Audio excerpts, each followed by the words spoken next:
After working with hyperbaric oxygen therapy for more than a decade, I've realized that most people who do HBOT do not do it in a safe and effective manner. So in this video, I'd like to cover three main things that you need to consider before starting HBOT. First, we'll look into whether or not hyperbaric therapy is the right therapy for you. Secondly, we'll look into safety at what you should never take with you into a hyperbaric chamber. And thirdly, we'll look into different variables that will ensure that hyperbaric sessions are effective. First, you need to consider whether hyperbaric therapy is safe for you. There are three absolute contraindications to hyperbaric therapy: pneumothorax, which is a collapsed lung; acute bronchospasm, which happens in acute asthma attack; and inability to equalize pressure in the ears. There is also a list of relative contraindications to hyperbarics, such as chronic obstructive pulmonary disease. I have a full video that covers absolute and relative contraindications.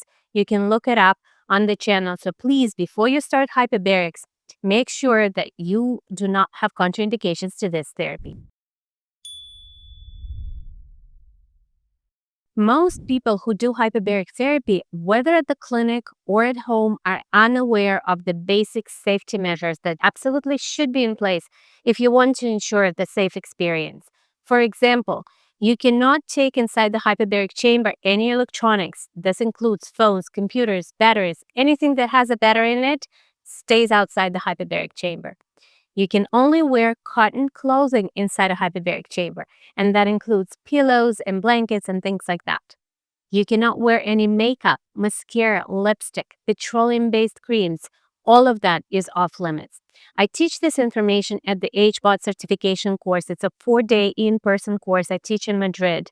We cover all the safety measures that should be in place to ensure that hyperbaric therapy is very safe. There is a link in the video description to join our hyperbaric therapy course waitlist. So there's no commitment. You're not joining the course yet. It's a waitlist.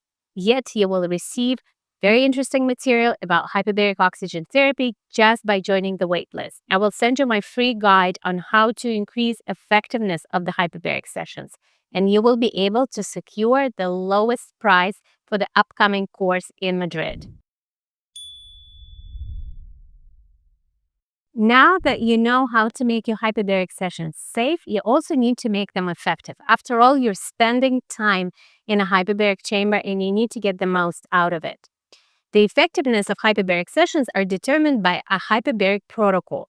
And hyperbaric protocol includes several variables. Let's quickly go over those. It's the pressure that we use, it's the oxygen concentration, whether it's a 21% oxygen in the air that we breathe or 100% oxygen that is delivered by the mask.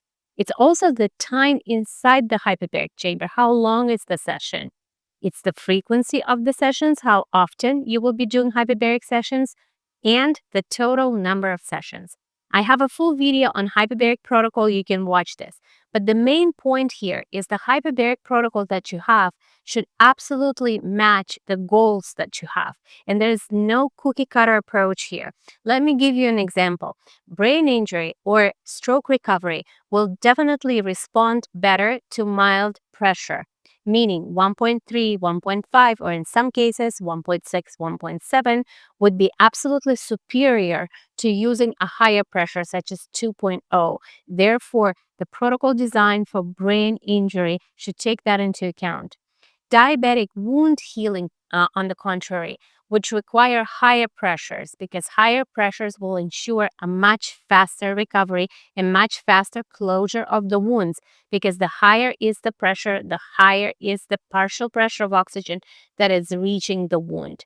Therefore, a hyperbaric protocol for brain injury will differ from a hyperbaric protocol for diabetic wounds. So when we put together a hyperbaric protocol with health goals in mind, that's when we ensure the most effectiveness of hyperbaric sessions.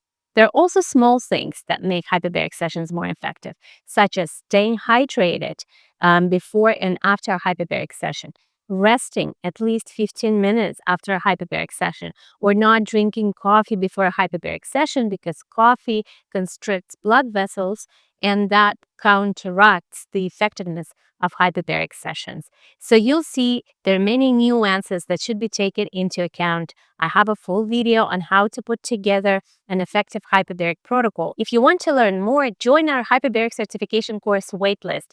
The link is in the video description, and I'll see you next week.